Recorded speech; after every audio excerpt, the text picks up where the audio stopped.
तो खबर आ रही है कि 200 फाइटर जेट से हमला किया गया ईरान पर। ईरान पर जो हमला हुआ, हमले में 200 फाइटर जेट का इस्तेमाल किया गया। इजराइल के हमले में 200 फाइटर जेट का इस्तेमाल किया गया, ये इजराइल की सेना ने बताया है। आईडीएफ यानी इजराइल की सेना, ईरान में एक साथ 500 ठिकानों पर हमला किया गया, 200 फाइटर जेट का इस्तेमाल किया गया। ये इजराइल ने जानकारी दी है, इजराइल की सेना ने जानकारी दी है, आईडीएफ ने जानकारी दी है, यानी आईडीएफ यानी इजराइल की सेना ने जानकारी दी है कि ईरान पर 200 फाइटर जेट से एक साथ हमला किया गया 500 ठिकानों पर। तो ये लगातार हमले जो दिखे ईरान पर और दिख रहे हैं और वो लगातार बने हुए हैं, वो इजराइल बता रहा है कि 200 फाइटर जेट का वहाँ पर इस्तेमाल किया गया। इसके अलावा अमेरिका के 2 एयरक्राफ्ट कैरियर वहाँ पर मौजूद हैं। वहाँ समुद्र में यूएसएस एब्राहम लिंकन है और यूएसएस जेरल्ड फोर्ड है, तो उनका भी इस्तेमाल किया गया। और इधर ईरान की तरफ से जो काउंटर अटैक है वो पर्शियन गल्फ की तरफ ही के देशों में ही दिखा है। उधर पर्शियन गल्फ की तरफ ही है, लेकिन उधर तेल अवीव पर भी फिर धमाका करने की कोशिश हुई है। इजराइल के तेल अवीव में फिर धमाके की आवाज सुनाई दी है। ईरान ने इजराइल पर हमले तेज किए हैं, तेल अवीव पर हमले तेज किए हैं। हालांकि अभी तक वहां पर सब जगह ये जितने भी हवाई हमले हो रहे हैं, उन सबको इंटरसेप्ट करने की ही खबरें आ रही हैं। बिल्कुल बिल्कुल। देखिए, अभी फिलहाल जो कोशिश हो रही है ईरान की तरफ से रिटेलिएट करने की इजराइल पे, वो उसमें कामयाब नहीं हो पा रहे हैं। इजराइल का जो आयरन डोम है वो पूरी तरह से इस बार कामयाब नजर होता आ रहा है। आपको याद दिला दे किशोर कि पिछले साल जब देखिए, लेकिन इधर ये यहाँ पर ये गिरा है, ये डेब्री गिरा है किसी का, या ये हमला कामयाब हुआ है। हाँ, ये ड्रोन है या मिसाइल है, ये सब देखिए। ये आज अर्ली मॉर्निंग की तस्वीरें हैं। हाँ, ये बहरीन की नहीं, ये बहरीन की। हाँ।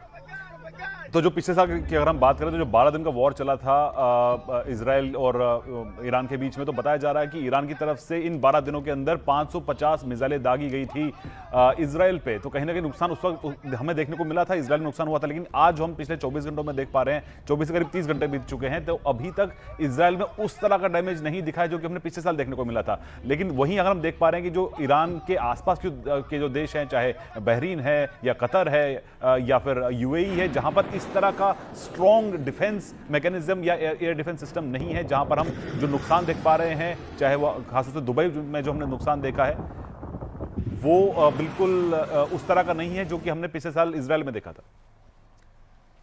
जी हाँ, तो ये तस्वीरें जो जारी की है अमेरिकी सेना की तरफ से कि किस तरीके से हमला हुआ था। फिर हमने देखा बहरीन में किस तरीके से सुबह धमाके हुए। लेकिन अभी बड़ी खबर पाकिस्तान से बनी हुई है। कराची में अमेरिकी दूतावास पर अटैक किया है प्रदर्शनकारियों ने और वहाँ आगजनी की है। अमेरिकी दूतावास के आसपास सुरक्षा घेरा भी बढ़ा दिया गया है। उधर दुबई में लगातार धमाके देखे जा रहे हैं। इस सब के बीच प्रभु दयाल जी, एक चीज़, जब ये पूरा वॉर गेम सिनारियो बन रहा था, इसके पूरा आकलन हो रहा था, तो मैं गौरीशंकर गुप्ता जी से इस पर व्यू चाहूंगा। गौरीशंकर जी, जब आकलन हो रहा था, तब ये हो रहा था कि, और ड्रिल भी हुई थी रूस, चीन और ईरान की सेना की, एक मिलिट्री ड्रिल हुई थी कुछ दिन पहले। उसके बाद जब से हमला शुरू हुआ, उसके बाद से सिर्फ रूस और चीन की तरफ से स्टेटमेंट जारी हुई है और कुछ सपोर्ट ईरान को दिख नहीं रहा है। क्या वो कोई और सपोर्ट, मिलिट्री सपोर्ट आ सकता है ईरान को, रूस और चीन का, इस सब अभी तक की स्थिति को देखते हुए? क्या वो नहीं हो सकता, सिर्फ स्टेटमेंट तक की बात रहेगी? नहीं, बिल्कुल नहीं हो सकता। देखिए, ये आप देखिए, रूस तो यूक्रेन के साथ फंसा हुआ है। उसके पास तो इतने हथियार भी नहीं है, न गोला बारूद है कि वो स्पेयर करके यहाँ भेज सके।